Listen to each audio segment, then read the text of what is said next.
Holocene has ended. What we do now, and in the next few years, will profoundly affect the next few thousand years. The only conditions modern humans have ever known so far are changing, and changing fast. Nothing stays the same on this planet. Everything changes. The Earth is going into one of these jumps, and you don't know what is going to be on the other side of those jumps. The Earth is always jumping.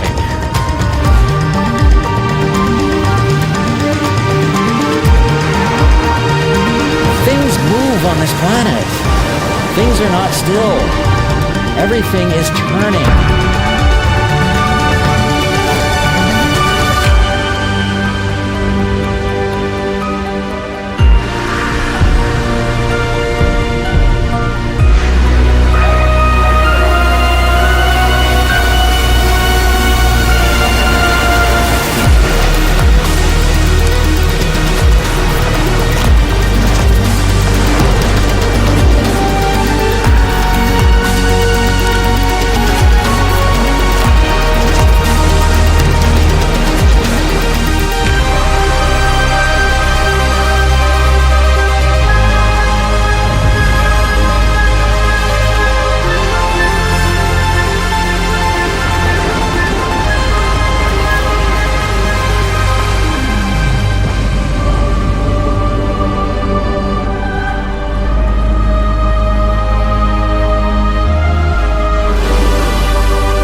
As it begins to run out of fuel, the sun won't simply fade away to nothing. Its core will collapse, and the extra heat this generates will cause its outer layers to expand.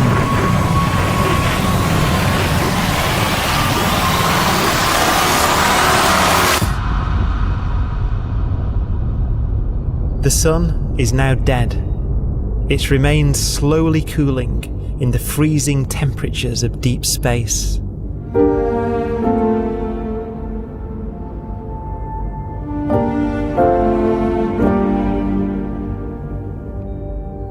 The fate of the sun is the same as for all stars.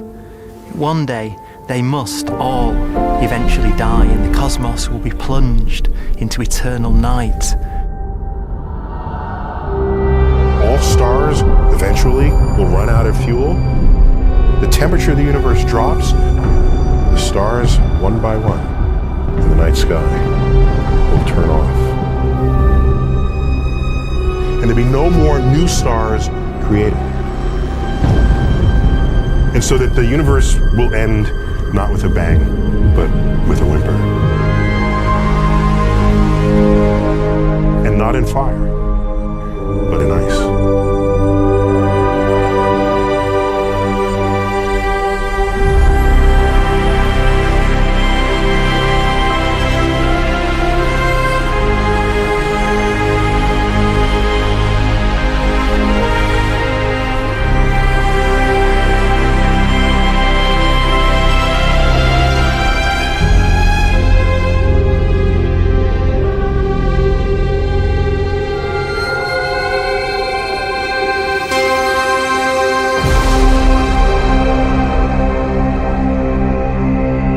With no fuel left to burn, a white dwarf's faint glow comes from the last residual heat from its extinguished furnace.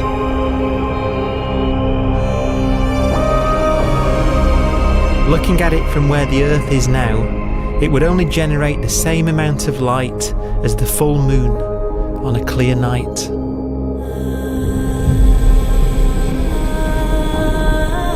The faint glow of white dwarfs will provide the only illumination in a dark and empty void littered with dead stars and black holes.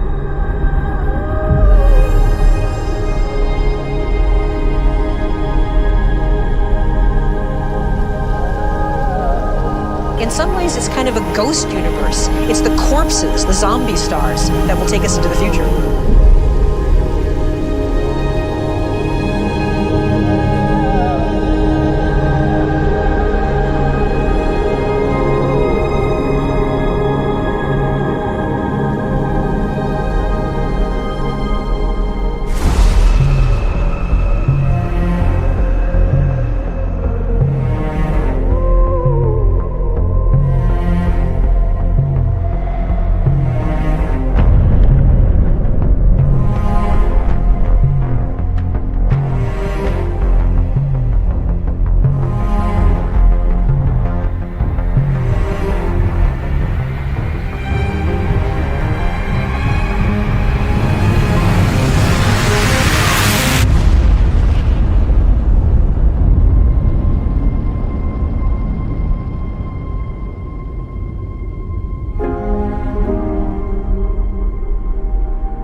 A black dwarf will be the final fate of those last stars.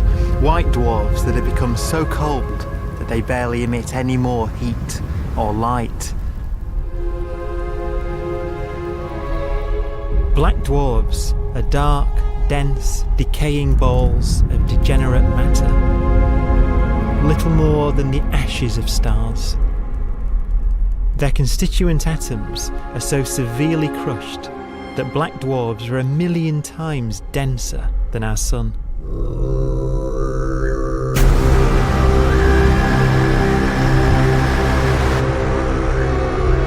Stars take so long to reach this point, we believe there are currently no black dwarfs in the universe.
We have a pace of life that's based on really the energy available to us now.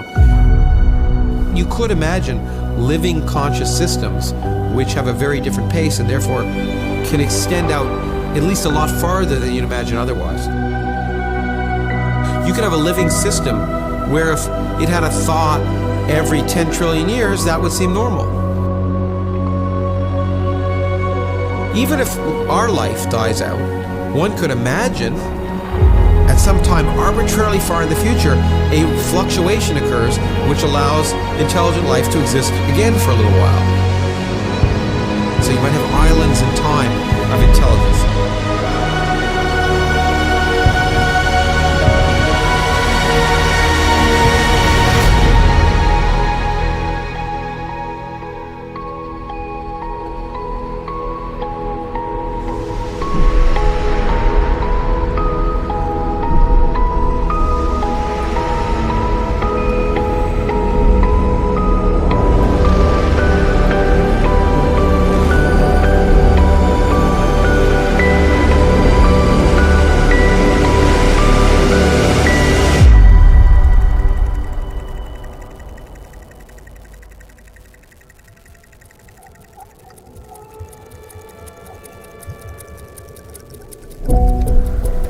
proton, one of the fundamental building blocks of atomic matter, of what makes us up, can just spontaneously fall apart.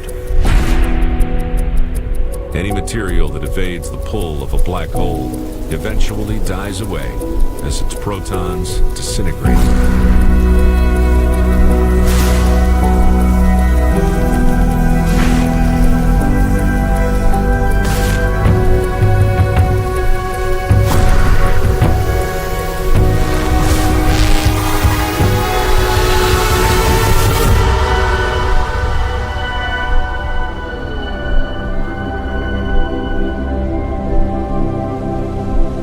The matter inside black dwarfs, the last matter in the universe, will eventually evaporate away and be carried off into the void as radiation, leaving absolutely nothing behind.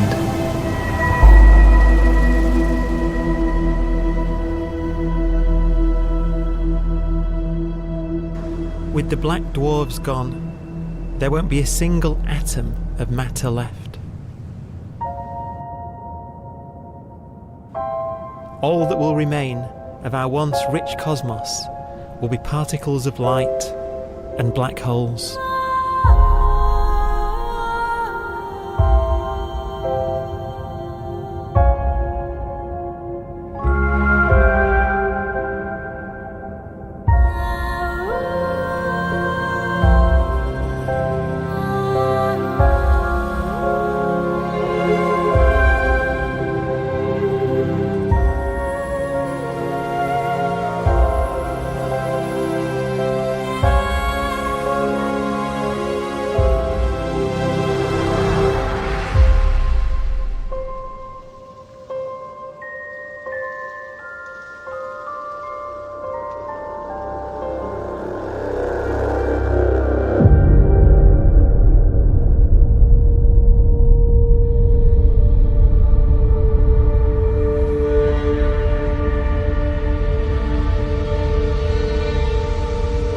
The arrow of time creates a bright window in the universe's adolescence, during which life is possible. But it's a window that doesn't stay open for long. As a fraction of the lifespan of the universe, as measured from its beginning to the evaporation of the last black hole, life, as we know it, is only possible for 1,000th of a billion billionth billion billionth billion billionth of a percent.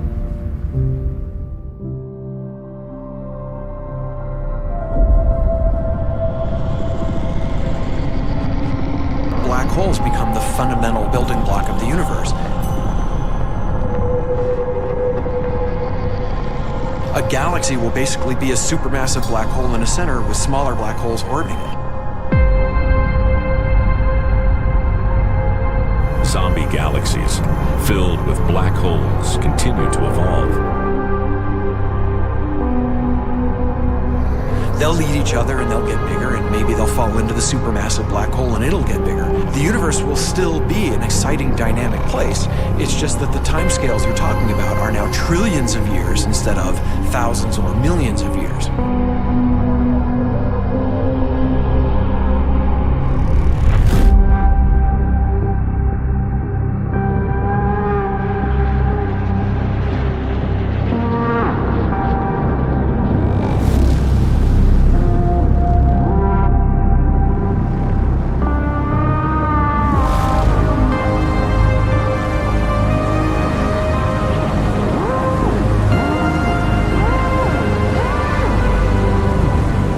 Black holes can bang on space-time like mallets on a drum.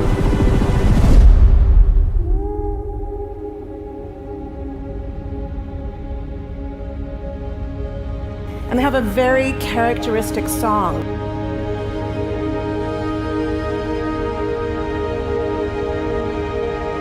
Imagine two black holes that have lived a long life together. At the end of their lives, they're going around each other, crossing thousands of kilometers in a fraction of a second.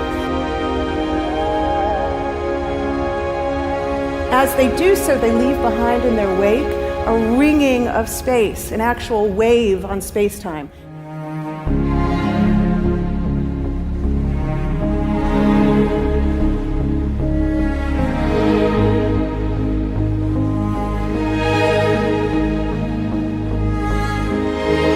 space squeezes and stretches as it emanates out from these black holes banging on the universe.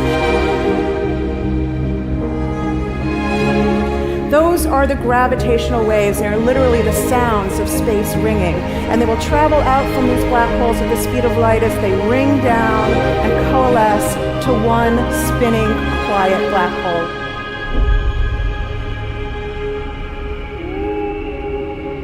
If you were standing near enough, your ear would resonate with the squeezing and stretching of space. You would literally hear the sound.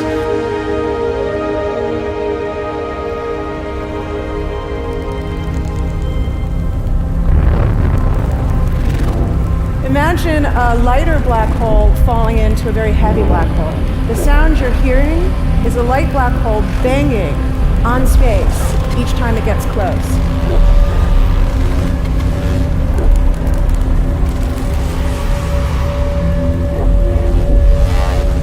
As it falls in, it gets faster and it gets louder.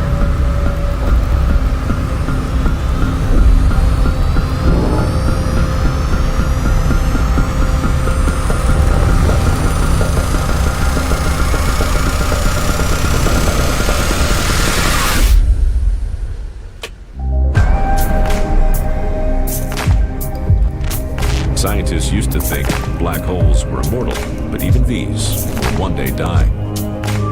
Now we're talking about timescales of unimaginable length, quadrillions of years into the future. On that timescale, even the black holes begin to evaporate.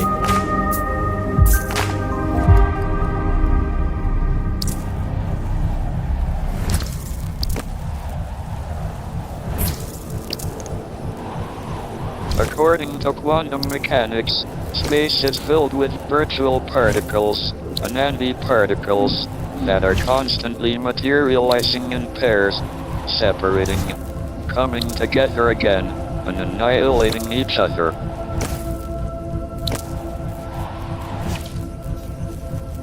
In the presence of a black hole, one member of a pair of virtual particles may fall into the hole, leaving the other member without a partner with which to annihilate.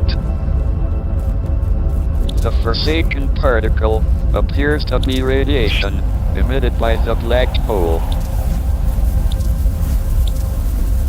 And so, black holes are not eternal. They evaporate away at an increasing rate until they vanish in a gigantic explosion.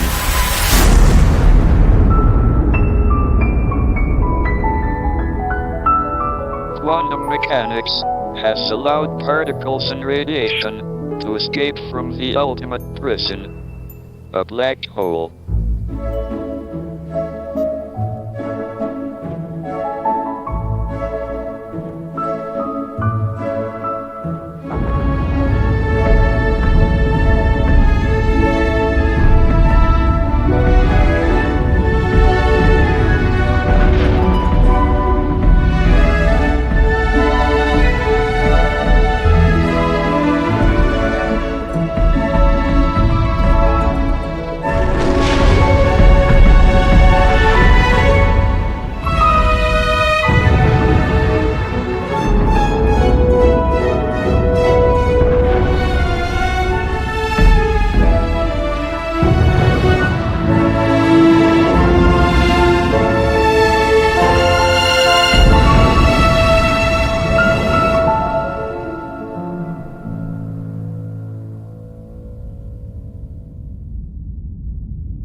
Philosophers and poets have asked the question, will the world end in fire or ice?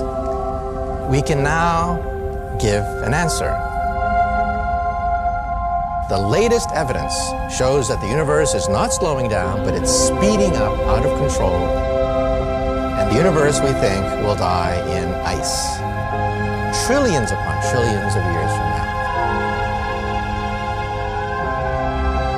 Empty space itself has energy. In every little cubic centimeter of space, whether or not there's stuff whether or not there's particles, matter, radiation, or whatever, there is still energy even into space itself. And this energy, according to Einstein, exerts a push on the universe. What is the weird stuff that's accelerating the universe? We call it dark energy. And this stuff is the dominant stuff of the universe. Almost 3/4 of the matter-energy content of the universe is this dark energy. And we don't know what it is. Dark energy, unlike matter or radiation, does not dilute away as the universe expands. This has crucial implications for what the universe is going to do in the future. So what will be the future of the universe? Well, if the dark energy remains dominant and repulsive, the universe will expand forever.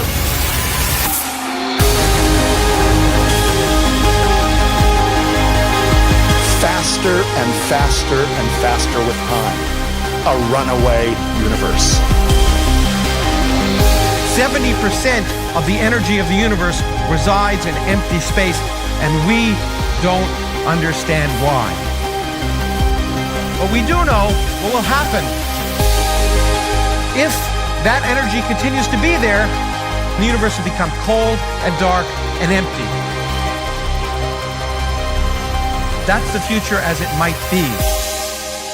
We don't know because we don't yet understand the nature of dark energy. Until we do, we won't know the future. We won't even understand our own origins. And that's why we want to know and study this subject.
Forecast does seem to be for an ever colder, ever emptier universe.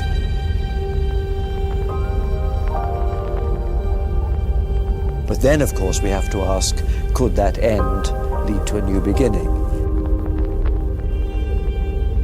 And there are ideas whereby what actually is the end of our universe could in some sense be linked to the beginning of a new one.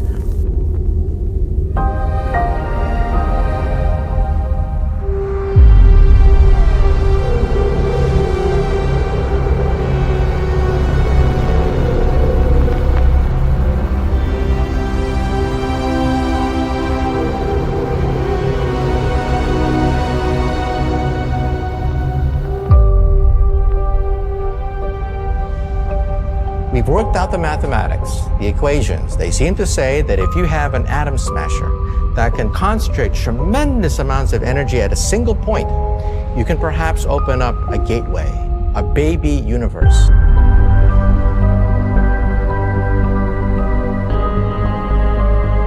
Facing the death of everything there is, this perhaps is their only possibility of escape.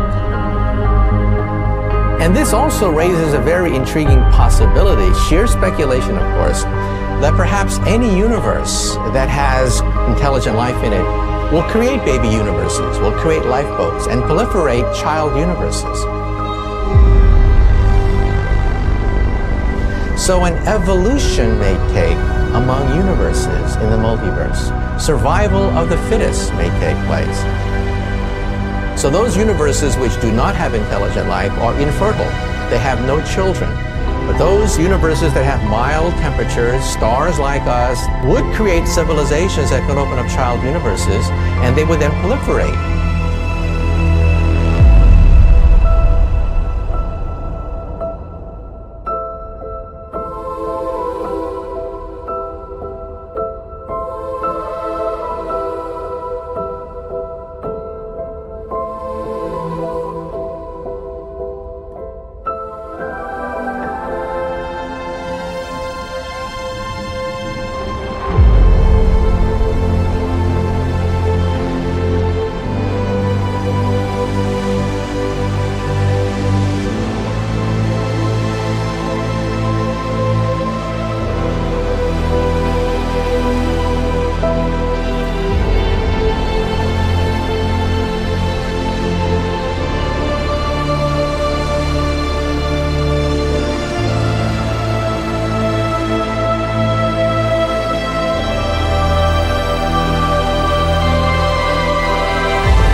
After an unimaginable length of time, even the black holes will have evaporated and the universe will be nothing but a sea of photons gradually tending towards the same temperature as the expansion of the universe cools them towards absolute zero.